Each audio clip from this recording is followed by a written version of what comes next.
p.m. IST, 1 p.m. GMT.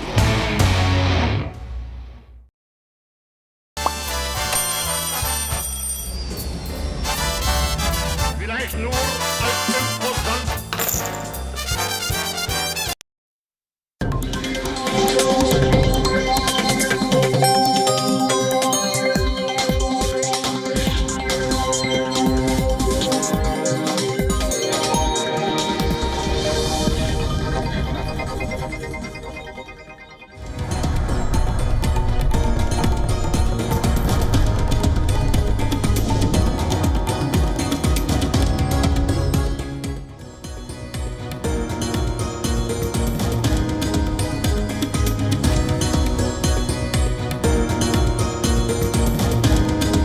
Welcome back, viewers. You're watching WION World is One. This is World DNA, the show that gets you ahead of the rest. I'm Shivan Charno. And I'm Hemkaur Soroya, and on the show today, as per reports, the United States is now mulling sanctions on Israel's military and police units. This was in addition to the Netza Yehuda battalion over alleged human rights abuses. Benjamin Netanyahu has harshly criticized this move. Of course, the plausibility of sanctions on the IDF military units, in fact, has vowed to reject any such sanctions on the military. We will get you the details of this on the show today. Also on the show, in elections in the Maldives, the ruling PNC has secured a landslide win, further cementing the position of President Mohammad Muizzu. The leaders pivot away from India and towards China, likely to see another boost now. We are going to be tracking those developments closely. This and a lot more right here on World DNA. Let's get you started with the headlines.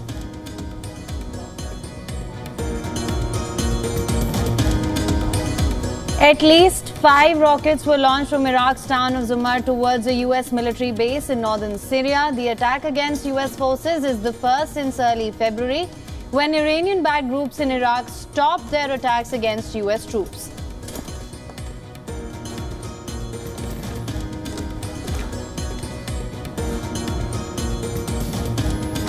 Washington is reportedly considering sanctions against other IDF units for alleged rights violations, in addition to the Netza Yehuda battalion, which the Biden administration is slated to designate this week.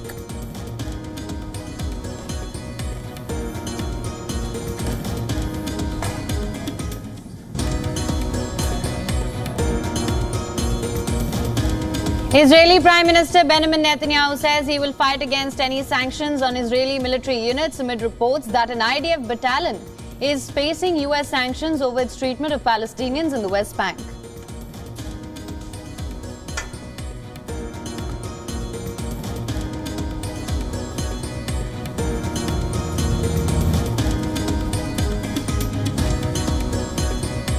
Ukrainian President Zelensky says vote by the US House of Representatives to pass a long-delayed military aid shows that his country will not be abandoned by the West.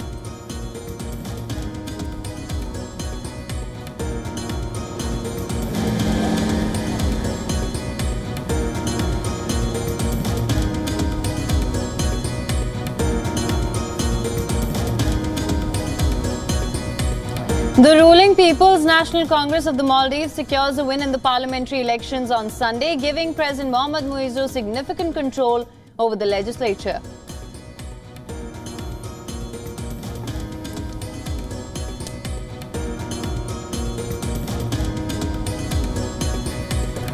Millions are at risk of floods in China's Guangdong province after heavy rain. Officials begin emergency planning to protect over 127 million people after major rivers and reservoirs threaten to overflow.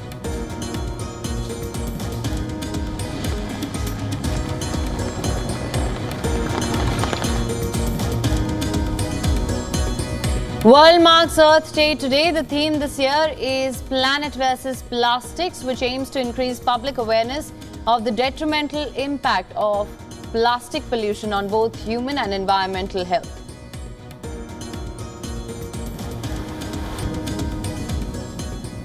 As violence continues in the Israel-Hamas war, Israeli leaders harshly criticized an expected decision by the US to impose sanctions on Israeli military and police units. Absolutely. And in the latest sign of growing US frustration, in fact, with the police and the policies of Netanyahu, this decision will mark the first time that the United States has imposed sanctions on IDF units inside the Israeli military. While US officials declared to identify the units that were expected to be sanctioned, Israeli leaders in local media, they've identified one unit, which is the Netza Yehuda, which is an infantry battalion that was founded roughly a quarter of a century ago to incorporate ultra-Orthodox men into the military. Many religious men receive exemptions from what is supposed to be compulsory service here. Now, Israeli leaders condemned the anticipated decision as unfair, especially at a time when Israel is at war, and they vowed to oppose it. אני אגן בחירוף נפש על צה"ל, על הצבא שלנו ועל הלוחמים שלנו.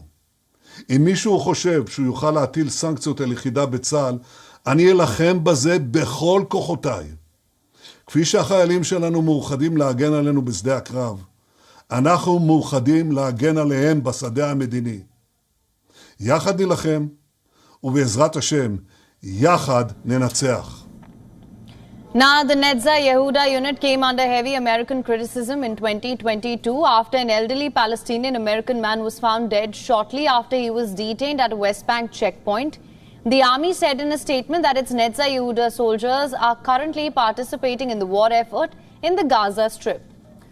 Now, US Secretary of State Anthony Blinken said that he had made a decision on reviews of allegations that several Israeli military units had violated conditions for receiving US assistance. Israel's war cabinet minister and former military chief Benny Gantz said that he spoke with Blinken and told him the expected decision is a mistake because it would harm Israel's international legitimacy during wartime and because Israel's judicial system is strong and independent.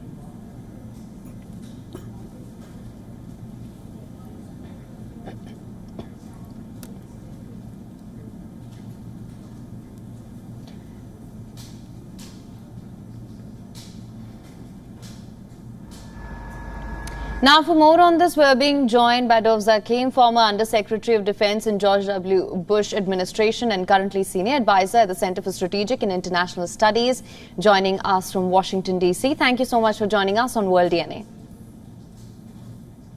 Well, thank you for having me. Nasser, I want to begin by asking you, the United States, it appears to be growing increasingly vexed by Netanyahu's policies. This is the first time that we're seeing or could see sanctions of this kind. Will this cast a shadow on the ironclad American-Israeli partnership? Well, I think Netanyahu certainly wants to give that impression. Biden has considerable leverage, given that the Israelis on their own would not have been able to shoot down all the drones, missiles, both ballistic and cruise that the Iranians fired at them. And that it's become clear now that a lot was done under the aegis of the Central Command, which is, of course, an American command led by an American commander. So Biden clearly has leverage right now over Netanyahu. Netanyahu seems to be defiant. He seems to believe that he can get away with just about anything. They have moved this particular battalion away from the West Bank. But it has a reputation and they've not been disciplined. And there are other things going on that probably are infuriating the administration as much. For example, Smotrich, the finance minister, who also has a position in the defense ministry, has just announced that literally dozens of what were considered illegal settlements will now be given infrastructure to function as, in effect, typical West Bank settlements.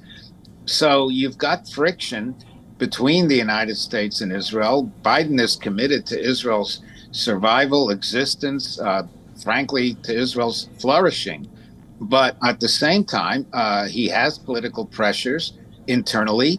More Democrats than Republicans voted against the assistance to Israel in the vote earlier this week. Yes.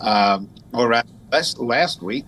And it's clear that he's got pressure from his extreme left and maybe not so extreme left. And he's worried about... Yes, I just wanted to also, take that pressure point and just, take it further from there and talk about the pressure that Netanyahu would perhaps feel if these sanctions are indeed imposed. What kind of pressure will it put on Netanyahu? Because he's already facing mounting pressure internally within Israel. Now, if these sanctions are imposed, it'll put international pressure on him coming from Israel's closest ally?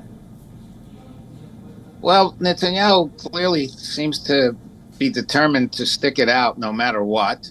And he cannot be brought down unless 4 Likud members vote against him, or unless Ben-Gvir and Smotrich, the 2 extremist ministers in his government, bring the government down. Now, what Ben-Gvir has already said is if this particular unit or any other unit is sanctioned, he's just going to incorporate them into the border police. In other words, they will continue to function. And Ben-Gvir couldn't care less about Biden or, frankly, the United States. So given that, it will continue. And unless, as I say, some member of his coalition partner walks away, whether it's the ultra-Orthodox or Ben-Gvir or several Likud members, there's no way to bring him down. Right, sir. In fact, I was just going to come to this. You've touched on this already. But just for better understanding here, Netanyahu has said that he will reject any such sanctions. The Israeli leadership said imposing sanctions on our soldiers, that's a red line. Now, what I'm trying to understand here is how would that even play out? Well, Netanyahu presumably thinks he can go to the Congress and have the Congress somehow block the president from doing this. It's not so simple. Congress tends to be the one that votes sanctions, but the administration clearly could block certain things, cooperation, provision of arms to that unit. There are things that the administration could do. But clearly what Netanyahu's obvious plan is to go to the Congress, to go to his Republican allies in particular, and have put the Democrats, most of them who are pro-Israel, in a difficult position and try to force the administration's hand to prevent them to do this. I think that's going to be the strategy if indeed these sanctions are imposed. And it looks like Secretary of State Tony Blinken means what he says. All right, that was Dov Zakhem joining us from Washington, D.C. Thank you so much for your time and sharing all your insights, sir.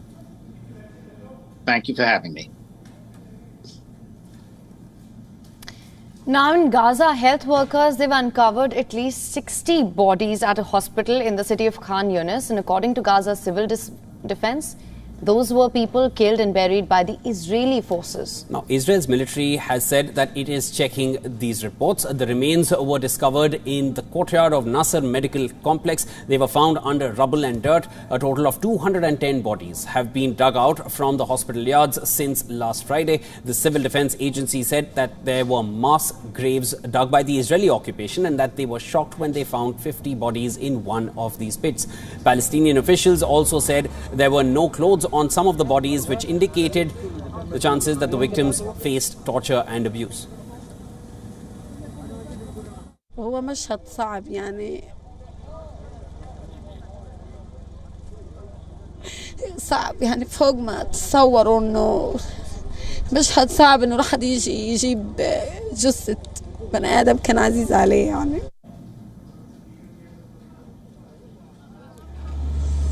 This comes weeks after Israeli army forces retreated from the medical complex, and officials are still waiting for all graves to be exhumed before they give a final death toll. Remember, intense fighting raged in mid-February in the area of the hospital, and Israeli tanks and armored vehicles surrounded it on the 26th of March. Mourners grieved in Rafah as Israel continued to act on its vow to expand its ground offensive in the city. At least 22 people, including 18 children, were killed by an Israeli airstrike overnight. The night prior, another airstrike in Rafah also killed 9 people, including 6 children. طبعا المنزل مأهول بالسكان ما يقارب من 30 ل 40 فرد يقطن في هذا المنزل. وتم بالامس اللي هو اخراج 5 شهداء من بين العدد الاجمالي ما يقارب 30 فرد. والان نحن نعمل بجد من الصباح الباكر من الساعه 7 صباحا لحتى هذه اللحظه، وبحمد الله وتوفيقه تم اخراج 7 شهداء. The latest attack came after the US House of Representatives approved a $26 billion aid package for Israel. Out of that, some $9 billion are meant for humanitarian assistance for Gaza. And according to Gaza's health ministry, the death toll from Israel's retaliatory offensive is now at least 34,097. The tally includes at least 48 deaths in the past 24 hours.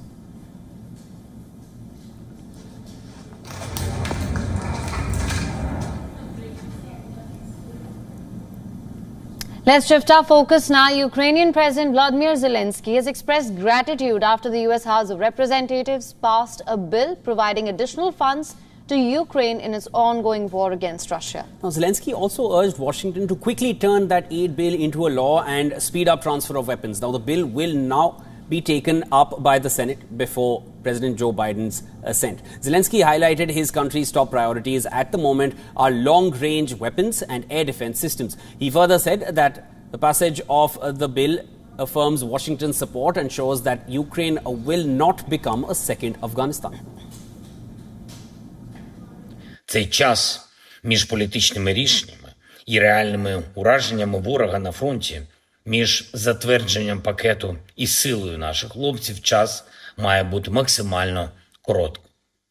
І сила саме такою, яка дійсно може змінити ситуацію на передовій. Фронтове ППО потрібно так само, як і захист нашим містам і селам, наші далекобійні можливості, наша артилерія, наші можливості розширювати простір нашого контролю. Now, Ukraine has been urging Western allies for more air defense systems in the face of Russia's growing aerial attacks on its energy infrastructure. Ukrainian troops on the front lines, which are outgunned and outmanned by Russian forces, also welcomed the US House approval. They say that the arrival of weapons would lead to a battlefield turnaround. Лучше пусть они наступают, а мы будем просто обороняться. А когда нам уже ухвалят пакет, и будут уже снаряды, там, дроны, что там еще, вот тогда мы уже развернемся, подтянем какие-то силы, у нас же есть и резервные. Тогда можно будет наступление, плюс авиация, плюс это сам, тогда будет эффективно. German Chancellor Olaf Scholz echoed a similar concern, saying he hopes the US Senate would quickly approve the funding for Ukraine.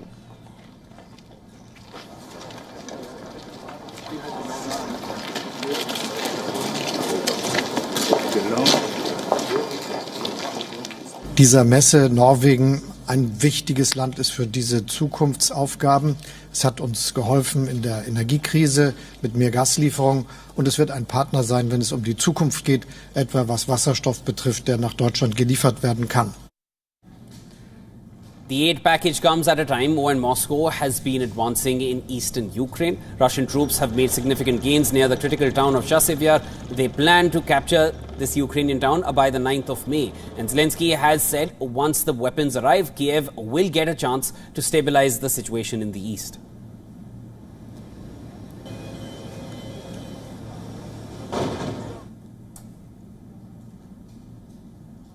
Amid the rising tensions between China and the United States, the US Secretary of State Antony Blinken is set to visit China from April 24th to April 26th. Now, this three-day visit, it aims to manage the US-China relations by strengthening the lines of communication between the two countries. President Biden's administration is keen to reduce the risk of miscalculation and miscommunication and conflict at this time. Now, according to US officials, the visit has three primary objectives, including making progress on key issues, directly communicating concerns on bilateral, regional and global issues, and responsibly managing competition. Other issues that will be discussed during the visit include Washington's concerns about China's support for Russia's defense industrial base and the ongoing Gaza war. In addition, the Secretary will also discuss challenges in the Indo-Pacific, including Beijing's increasing assertiveness in the South China Sea. Blinken's visit will include stops in Beijing and Shanghai. The visit comes after a series of interactions at the highest level, including the phone call between President Joe Biden and Xi Jinping, which was followed by US Treasury Secretary Janet Yellen's China visit. Blinken will be accompanied by senior officials, including Under-Secretary for Public Diplomacy and Public Affairs and Assistant Secretary for the Bureau of Eastern Asian and Pacific Affairs, among others.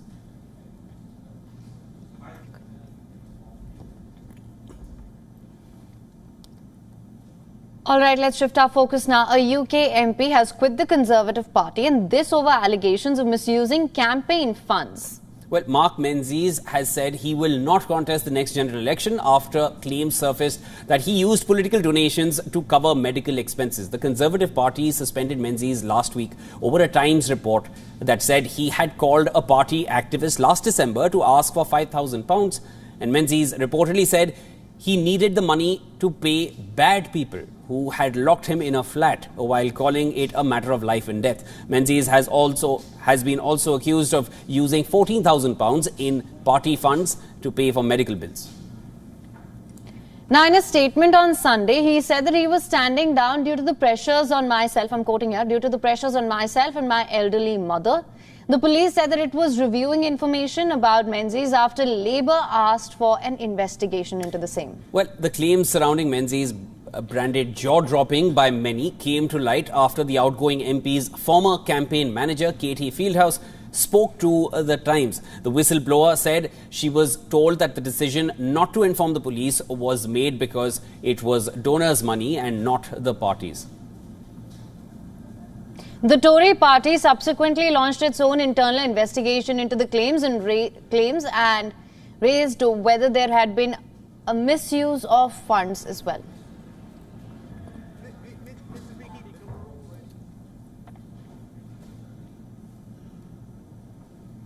Now, on Monday, the US Supreme Court is scheduled to hear oral arguments in what is likely to be a landmark case about the criminalization of poverty and homelessness.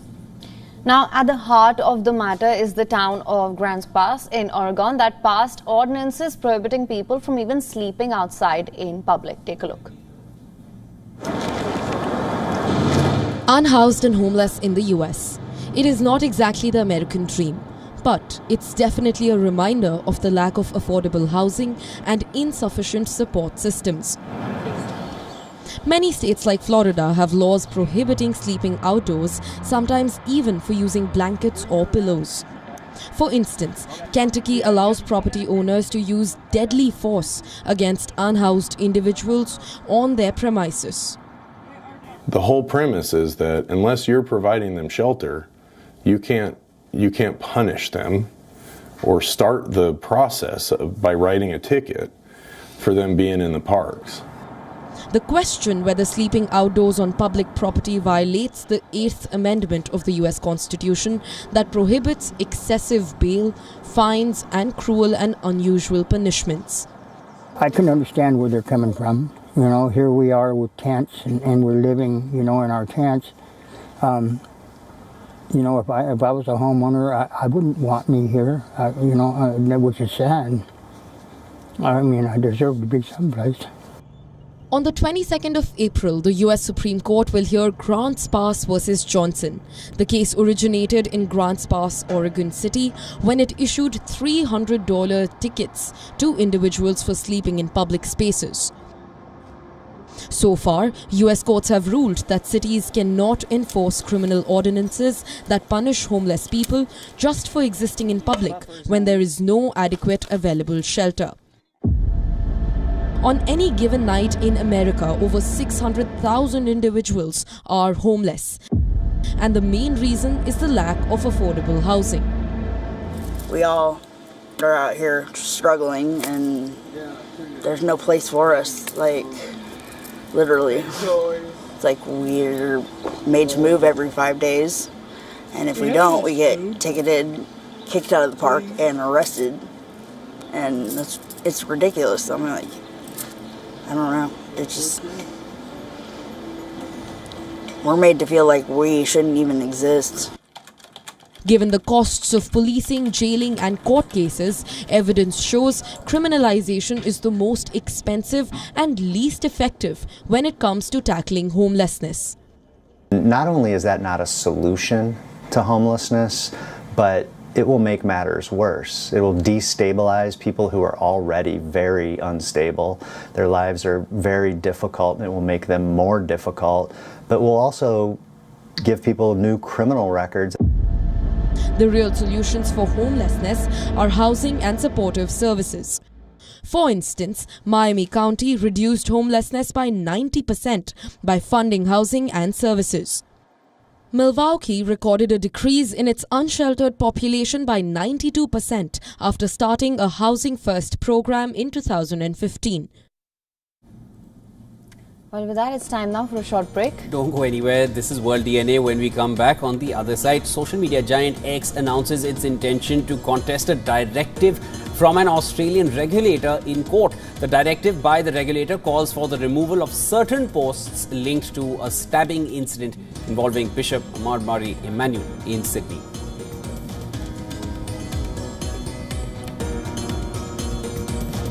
Also on the other side, China's economic slump deepens as mass layoffs across MNCs reach the world's second biggest economy. We'll get you all the details on the other side.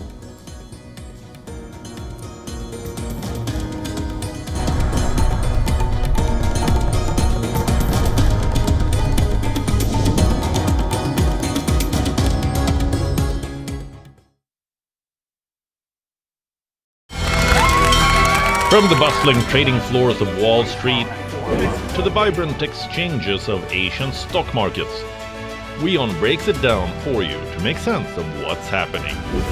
As we reveal the key factors behind events, strategic battles, and the game-changing business decisions that shape the world. We bring you all of this and more on World Business Watch.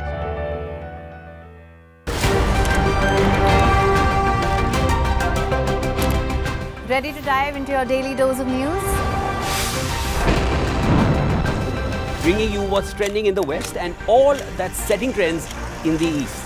And all of this served up with a side of insightful banter. We don't just bring you the latest stories. We bring you your talking points for the day. And while you do that, from the busy streets of New York, I will provide you with deeper insights on the developments through the course of the day in the US. And I will be here at the WION headquarters, getting you all the action from the universe of sport. All that you need to know about your favorite teams and players, right here. The show that keeps you ahead of the global curve. A conversation you'd want to be a part of. A place where news becomes an engaging exchange. We bring you stories that impact your present. This is World DNA. Join the conversation.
India's Global Voice, the channel that brings you the biggest stories from across the world through India's lens. Now available in more than 190 countries worldwide. Because we believe that the world is one. Watch us in Africa, Europe, USA and Canada, South America, Asia Pacific, Middle East and North African regions. Also available on these digital platforms across the world. WION. World is one.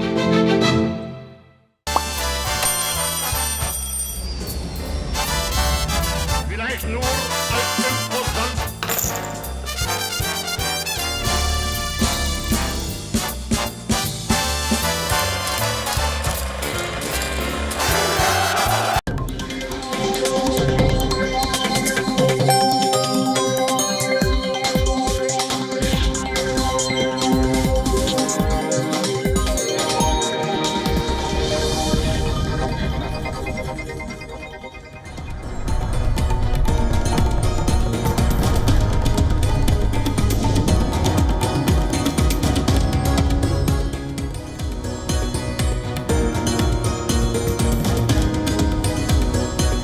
Welcome back to World DNA. Thank you so much for staying with us. Here's a look at what we've lined up for you on this side of World DNA.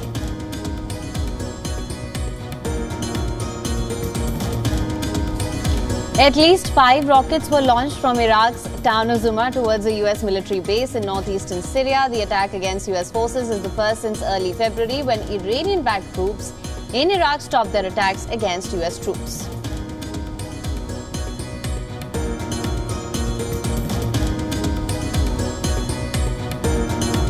Washington is reportedly considering sanctions against other IDF units for alleged rights violations, in addition to the Netza Yehuda battalion, which the Biden administration is slated to designate this week.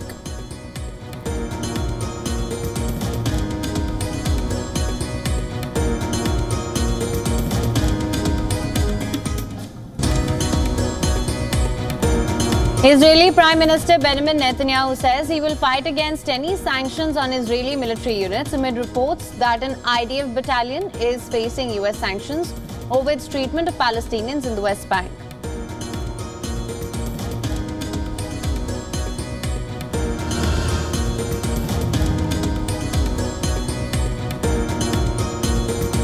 Ukrainian President Zelensky says the vote by the US House of Representatives to pass a long-delayed military aid shows that his country will not be abandoned by the West.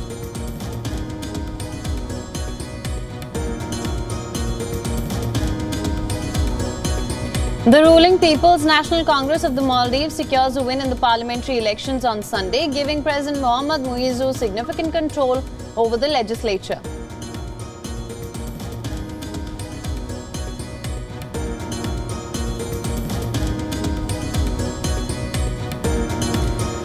Millions at risk of floods in China's Guangdong province after heavy rain. Officials begin emergency planning to protect over 127 million people after major rivers and reservoirs threaten to overflow.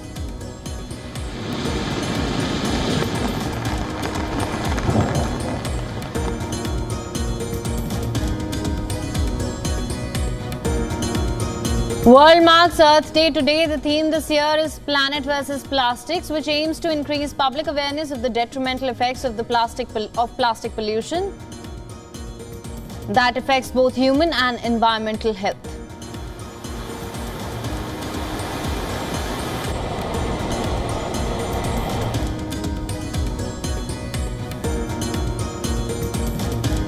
India's Domaraju Gukesh scripts history. The 17-year-old becomes the youngest player to win the candidates tournament. He will now challenge China's Ding Liren for the World Chess Championship title.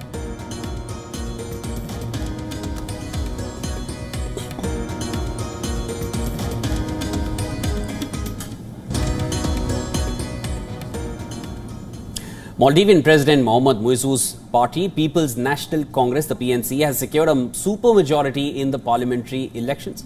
Of course, this by winning over 60 seats in Sunday's elections.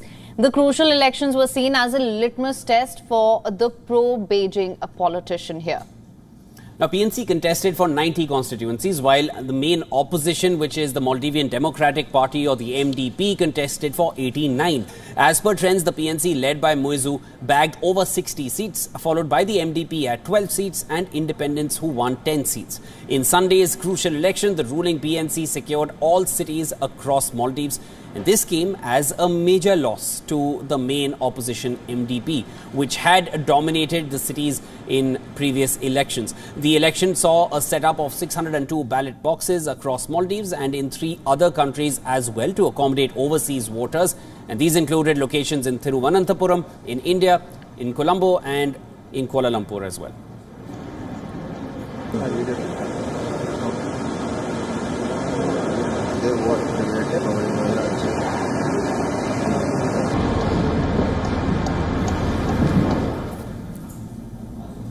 And today is Earth Day, observed on the 22nd of April each year. This day highlights the importance of protecting the environment. Well, take a look at this next report and make sure you know which day it is today.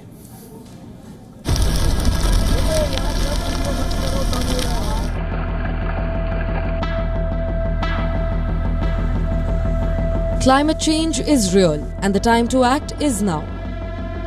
Why, you ask? Well, because there is no planet B. Earth Day is a reminder of how gifted the blue planet is. It is also a call to action towards a healthier planet and a brighter future. The day inspires change and raises awareness about the importance of conservation practices. The theme for this year's Earth Day is Planet versus Plastic. Choking our oceans, plastic waste makes up 80% of all marine pollution. Over 10 million metric tons of plastic end up in the oceans each year. EarthDay.org has urged a 60% reduction in plastic production by the year 2040.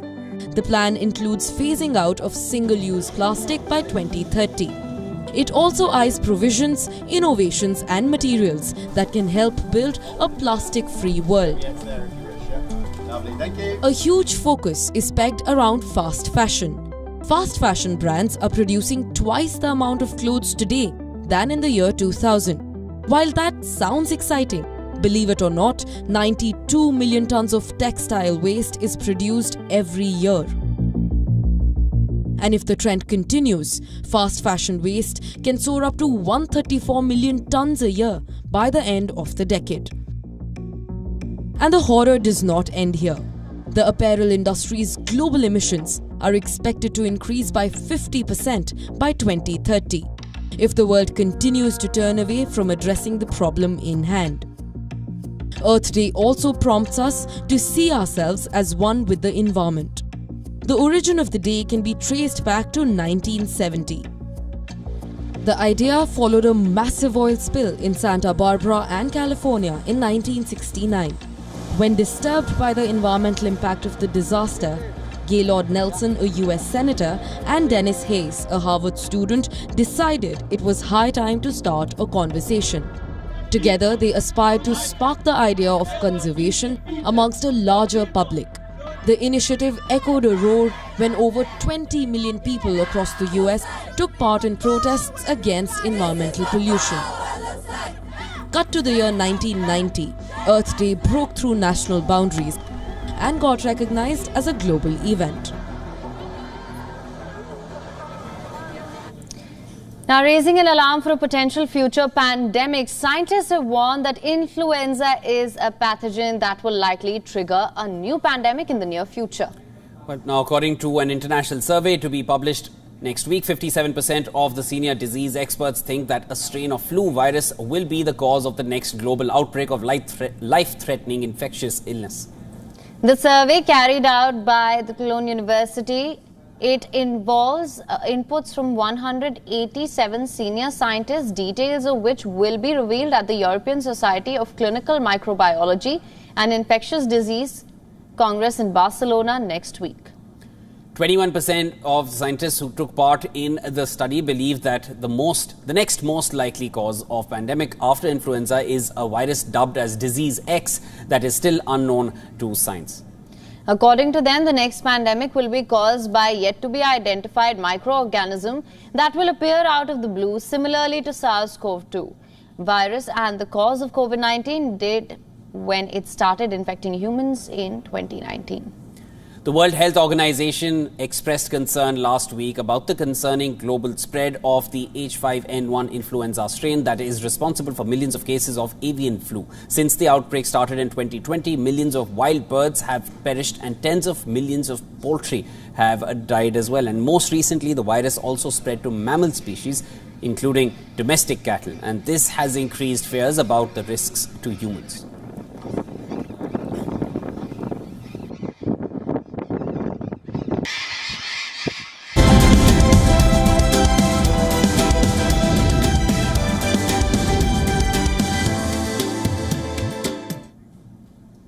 Alrighty, let's now take a look at all the developments coming in from the world of technology, starting with social media giant X, which has announced its intention to contest a directive from an Australian regulator in court.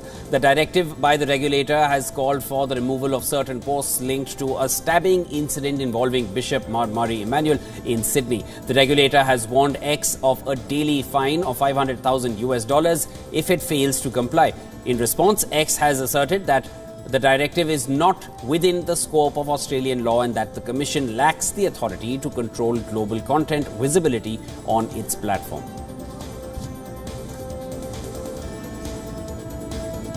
Now, the directive is set by E-Safety Commissioner, which is an Australian government body that focuses on removing harmful online content. It had previously, in March, sent legal notices to social media platforms as well, including X, seeking information on their efforts to combat terrorism content.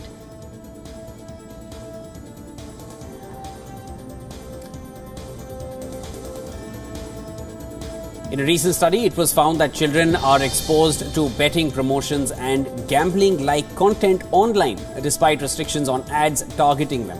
The UK-based charity Gamble Aware, in its research revealed a lack of understanding among children regarding online gambling risks due to the blurred lines between betting ads and popular online casino-style games. The study warns that gambling ads featuring cartoon graphics are especially attractive to children, and to address the issue, experts suggest implementing stricter regulations to limit young people's exposure to gambling advertisements. While firms are advised against using cartoon characters to promote gambling, there is no outright ban on such practices.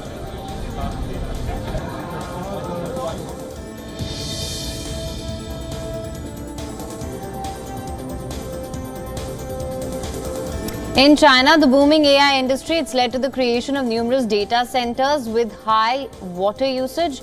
A recent study by Hong Kong-based non-profit China Water Risk suggests that these centers could consume about 343 billion gallons of water. By 2030, the spike could be at 729 billion gallons, which is enough for a country like South Korea's entire population. These centers use a lot of water due to the cooling requirements of AI models, which generate significant heat. This water-intensive trend isn't limited to China. Other countries, including the United States, are also experiencing increased water consumption due to the AI revolution.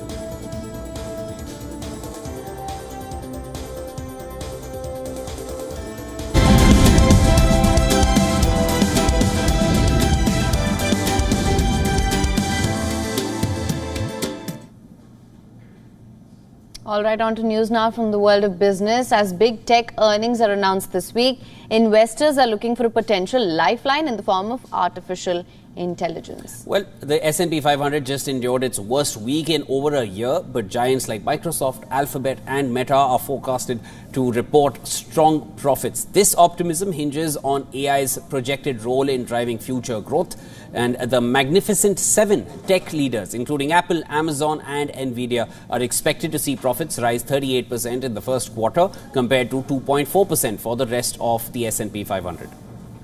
However, this tech-fueled rebound, it hinges on successful AI implementation across products and services. Investors will be scrutinizing reports for evidence of concrete plans and early signs of AI-powered growth. While Nvidia, the undisputed leader in AI hardware, reports next month, this week's focus falls on companies like Meta. Their stock has soared 36% this year due to heavy investments in AI for targeted advertising and content recommendations. Similarly, Microsoft's Copilot AI assistant integrated into Office and GitHub is expected to boost growth. However, skepticism surrounds companies like Alphabet.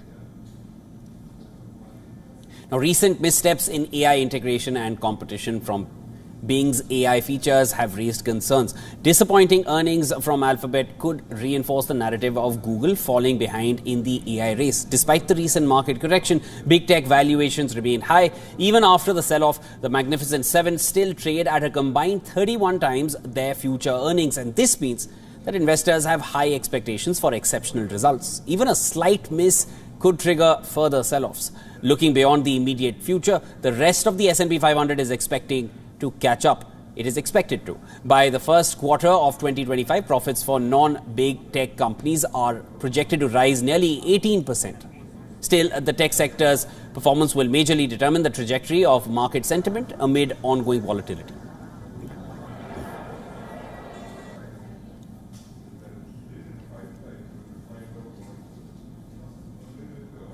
The struggling Chinese economy has a new headache. Layoffs across global corporations have reached the world's second biggest economy as well. Tesla, Ericsson and Morgan Stanley are among the big corporate names who slashed their China workforce as well. Billionaire Elon Musk led Tesla tops the list of mass layoffs in China, and reports suggest the electric vehicle maker will cut at least a tenth of its sales team there. However, a dozen employees are likely to be affected at its Shanghai factory. That's Tesla's largest plant. The layoffs in China come at a time when the car maker is facing tough competition from China's BYD. Now, Swedish telecom giant Ericsson has also announced laying off over 200 employees in the R&D department. According to reports, more layoffs are likely in the coming months as it restructures its China operations. Ericsson has been struggling in the world's biggest consumer market, with sales declining in the last few years. That has given rise to multiple reports of the Swedish company exiting China, which it has denied so far. Now, it's not just the tech sector, but also investment banks like Morgan Stanley that are trimming their China workforce. According to reports, most of Morgan Stanley's Asia-Pacific layoffs will impact employees in China and Hong Kong. And the weak IPO market and falling deal-making in Asia's largest economy, these are among the biggest reasons for this strategic rethink. Long story short, the struggling domestic capital markets, the slower than expected economic recovery and the global slowdown have combined to make life difficult for the country's workforce.